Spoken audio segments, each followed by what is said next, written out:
안녕하세요. 닥터정입니다. 오늘은 저의 다이어트 이야기를 해볼까 합니다. 저는 소아청소년과 전문의로 2005년에 전문의를 취득한 후에 20년째 소아청소년 진료를 하고 있습니다. 소아과 진료뿐만 아니라 다이어트 및 혈당 관련 진료도 함께하고 있고, 이렇게 유튜브 채널도 운영하고 있어요. 그런데 원장님, 왜 주로 다이어트와 혈당 관리 영상을 촬영하시나요? 감기나 장염 혹은 독감 같은 병은 진료실에서 충분히 상담하려고 하고 있어요. 그런데 이런 질환들은 주로 바이러스나 세균 같은 감염에 의해서 발생하고 비교적 짧은 기간에 앓고 지나가는 경우가 많습니다. 그렇지만 혈당 관리나 다이어트 같은 경우에는 생활 습관과 연결된 문제라서 진료실에서 짧은 상담만으로는 충분한 도움을 드리기가 어렵더라고요. 예를 들어서 현재 가지고 있는 질환이 있으신지, 평소에 운동은 어떻게 하시는지, 당뇨병이나 기타 가족력이 있으신지, 평소에 어떤 식사나 간식을 드시는지, 이런, 심지어는 상담 오시기 전에 하루 동안 어떤 음식을 드셨는지도 여쭤봐야 하는데, 짧은 진료 시간 안에 다 여쭤보고 인바디도 해야 하고 또 치료 방향을 말씀드리기가 쉽지 않더라고요. 게다가 생활 패턴이나 직업 등의 배경도 알아보아야 좀 맞춤형 상담이 가능하기 때문에 좀 더 지속적이고 체계적인 정보 제공이 필요하다고 느꼈습니다. 그래서 유튜브를 시작하게 되었죠.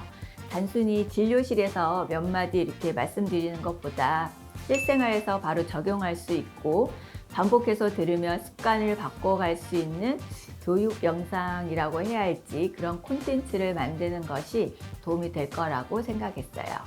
혈당 관리와 다이어트는 단기간의 노력이 아니라 꾸준한 습관 변화가 중요한 만큼 이런 콘텐츠를 통해 더 많은 분들이 도움을 받을 수 있길 바라는 마음에서 시작하게 되었습니다.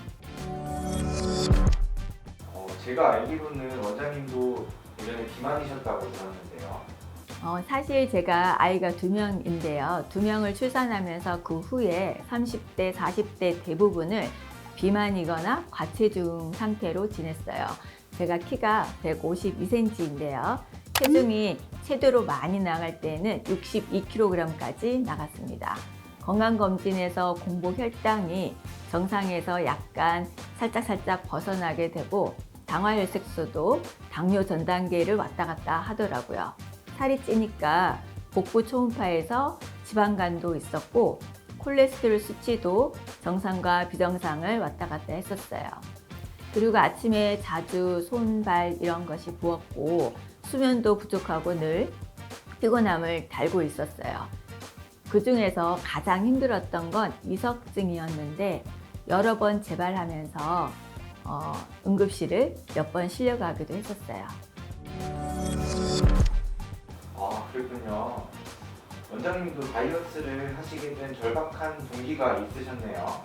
네, 맞습니다. 사실 제가 과체중과 당뇨 전 단계 그리고 지방간 이런 게 있어도 솔직히 일상에서는 크게 문제가 안 됐어요. 많은 분들이 아마 그러실 건데 다이어트도 항상 해야지 하면서도 생활이 바쁘고 아이들 키우고 하면서 또 포기하고 그러시잖아요. 그리고 지방간이 있어도 운동을 안 해서 그래, 운동을 하면 금방 좋아질 거야, 이렇게 자기 합리화를 하기도 했었습니다. 삶의 전환점이 될 만한 큰 사건이 없었고 절실함을 못 느끼고 살고 있었어요. 6년 동안 여러 번 이석증이 발생했지만 한 달 정도면 어느 정도 회복되고 그래서 이석증은 재발이 많아 그러면서 지냈는데 3년 전에 이석증이 심하게 와서 응급실을 실려가게 되었고 하루에도 여러 번 이석 치환수를 받기도 했었습니다. 겨우 일을 하면서 지내긴 했는데 조금만 피곤하거나 컨디션이 안 좋으면 어지러움이 심했어요. 심할 때는 양치질을 하면서도 몸이 약간 흔들리거나 고개를 숙여서 식사를 할 때에도 속이 울렁울렁 하면서 어지럽더라고요. 고개를 자유롭게 움직이지 못하게 되면서 목 근육의 긴장도가 올라가고 피곤하게 되고 또 눈에 힘을 주어서 시선을 고정하려고 하다 보니까 눈의 피로감과 두통도 더욱더 심해졌어요. 사람을 만나는 건 불가능했고 심지어 제 운동화 끈도 못 묶을 정도로 어지러움이 심했던 적도 있었습니다. 어지러움 증상이 있을 때마다 이석치환수를 하기 위해 이비인후과를 가야 했는데 일을 하는 중에는 좀 불가능했어요. 머리 움직임을 최소한으로 유지하면서 일을 하였는데 근무 중간중간에 어지러움이 심해지면 비어있는 진료실이나 수액실에서 저 혼자서 이석치환수를 하기도 했습니다. 너무나 오래 어지러움이 지속되다 보니까 근본적으로 무언가를 바꾸지 않으면 이런 생활은 지속될 거라고 생각했어요. 삶의 질이 너무 떨어지고 우울하기도 했고 자다가 눈을 뜨면 천장이 돌고 있을까 봐 좀 불안하기도 했어요. 의사인 저조차도 제대로 관리가 안 되었던 거예요. 그래서 우선 체중이라도 조금 줄여보면 어떨까? 공복 혈당이라도 조금 낮춰보자 라고 생각했었고 식단과 생활 습관을 조금씩 바꿔보게 되었습니다. 그러면은 원장님은 어떻게 다이어트를 하셨나요? 팁 좀 주세요. 우선 평소에 잘 안 먹었던 야채를 먹기 시작했습니다.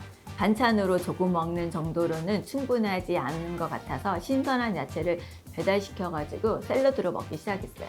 물론 맛이 없었어요. 그래서 거기에다가 요거트를 뿌리기도 하고 또 단맛을 조금 내려고 사과를 썰어 넣고 여러 가지 견과류를 얹어가지고 먹기 시작했어요. 그렇게 먹다 보니까 응용을 좀 하게 되더라고요. 달걀도 삶아서 같이 넣고 발사믹 식초도 뿌려서 먹기도 하고 배가 좀 덜 부른 것 같으면 두유도 같이 마셨습니다. 배부르게 야채를 많이 먹게 되면서 배변도 좋아지고 피부도 훨씬 맑아진 느낌이 들고 몸이 가벼워지는 걸 느끼게 되더라고요. 그러다 보니까 좀 더 열심히 야채를 챙겨 먹게 되고 이런 선순환이 되어가지고 있었어요. 그리고 또 야채를 잘 챙겨 먹다 보니까 자연스럽게 식사하는 시간이 길어졌어요. 예전에는 인턴 레지던트 할 때에는 정말로 빨리 밥을 먹었는데 5분 안에 다 먹기도 하고 그랬었거든요. 근데 아직도 그 습관이 남아있기는 한데 샐러드를 먹으면서 야채를 꼭꼭 씹어서 먹어야 하니까 자연스럽게 천천히 먹게 되었어요.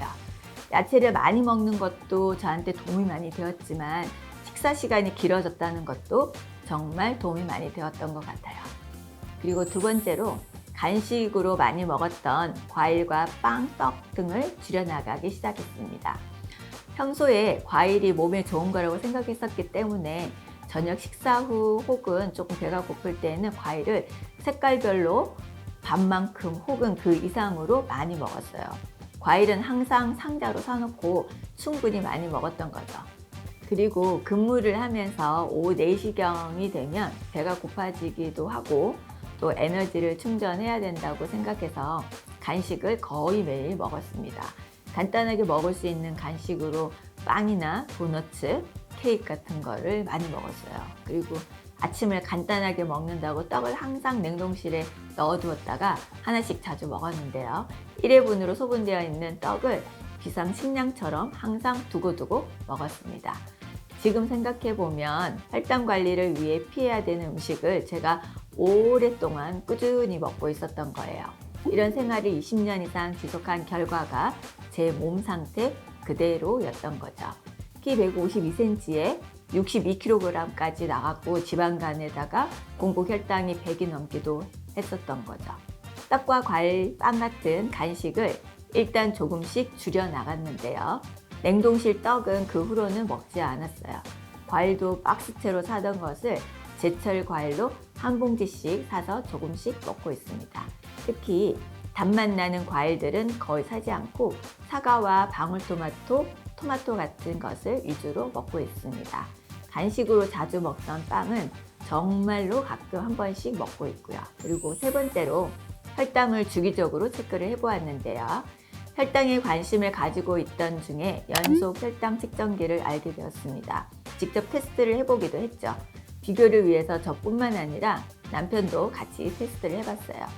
평소에 먹던 음식을 먹으면서 혈당 수치의 변화를 보았는데요. 냉동실에 있던 쑥떡을 먹어보기도 하고 평소에 많이 먹었던 바나나를 먹어보기도 하고 아이들과 핫하다는 유화정도 먹어보기도 했어요. 간식으로 먹던 우유나 두유 혹은 카페라테도 실험을 해보게 되었습니다. 육개장을 평소처럼 밥을 말아서 먹어보기도 하고 야채 등의 건더기를 먼저 먹고 나서 나중에 밥을 말아서 먹어보기도 했어요. 같은 육개장을 먹고도 가만히 있었을 때와 식후 20분 동안 동네 한 바퀴를 걸었을 때 혈당도 비교해 보았습니다. 연속 혈당 측정기는 24시간 동안 혈당 변화를 실시간으로 보여주므로 빵이나 떡 등의 단당류 음식을 먹었을 때 혈당이 막 올라서 150을 넘고 계속 쭉쭉 올라서 180까지 올라가는 것을 보게 되면 몸을 안 움직일 수 없게 만들어 주더라고요. 의자에 앉아 있다가 벌떡벌떡 일어나서 스쿼트를 하게 하고요. 계단이라도 오르게 만들었습니다. 몇 번의 연속 혈당 측정기를 착용하면서 음식, 생활습관, 운동 등에 따른 혈당 변화를 직접 경험함으로써 어떻게 하면 혈당이 안정적으로 유지될 수 있는지 생각하게 되었어요. 어떤 음식을 먹어야 하는지, 어떤 음식을 먹으면 안 되는지, 같은 음식을 먹어도 어떤 순서로 먹어야 하는지, 같은 음식을 먹더라도 어떻게 먹어야 하는지, 음식을 먹고 나서 간단하게라도 움직여야 하는지 등을 알게 해주었고, 그렇게 행동함으로써 혈당이 조절되니까 저절로 체중이 감소하게 되더라고요. 이제는 과거보다는 다소 건강한 식습관과 생활습관을 유지하면서 혈당과 체중을 안정적으로 유지하고 있습니다. 그러면서 정신도 맑아지고 몸도 가벼워지고 이런 반복되는 선순환이 생겨야 좋다는 것을 몸소 느끼고 있는 중입니다. 네 번째는 가능하면 식후 걷기를 하고 있습니다. 점심 식사 후에도 그렇지만 특히 저녁 식사 후에 가볍게 동네라도 한 20분 정도 걷기를 하고 있어요. 실제로 식사 후에 높아지는 혈당이 과격한 운동을 하지 않더라도 가볍게 걷기만 해도 낮아지더라고요. 밖에서 식사를 하거나 혹은 집밥을 먹더라도 식사를 마치자마자 일단 걸었어요. 너무 춥거나 비가 와서 걸을 수 없을 때에는 아파트 계단이라도 걸어 올라갔어요.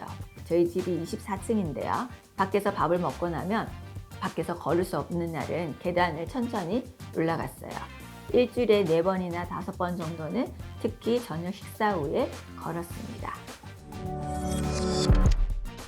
네. 오늘 직접 다이어트를 하시게 된 이유와 다이어트 성공 방법에 대해서 말씀해 주셨는데 마지막으로 또 하실 말씀 없으실까요? 저도 오랫동안 잘못된 생활 습관과 식습관을 가지고 있었어요. 그로 인해 비만과 당뇨 전 단계, 지방간 등을 경험했지만 작은 변화를 시작하면서 더 건강한 일상을 되찾을 수 있었습니다. 완벽하지 않아도 괜찮습니다. 아주 조금씩만 노력하면 몸도 혈당도 삶의 질도 달라질 수 있어요. 그리고 조금이라도 좋아지게 되면 더 열심히 하게 됩니다. 나이가 들어도 큰 병 없이 건강하게 지내는 거, 그리고 가족과 주변 사람들에게도 건강한 선한 영향을 주는 것이 진짜 중요한 삶의 목표가 아닐까 생각하고 있습니다. 부족하지만 오늘 영상이 혈당 관리와 체중 조절에 고민이 많은 분들께 작은 도움이 되길 바랍니다. 앞으로도 저희 경험을 바탕으로 더 쉽고 실용적인 건강관리 정보를 꾸준히 공유할 예정이니까 많은 관심 부탁드려요. 감사합니다. 박태정이었습니다.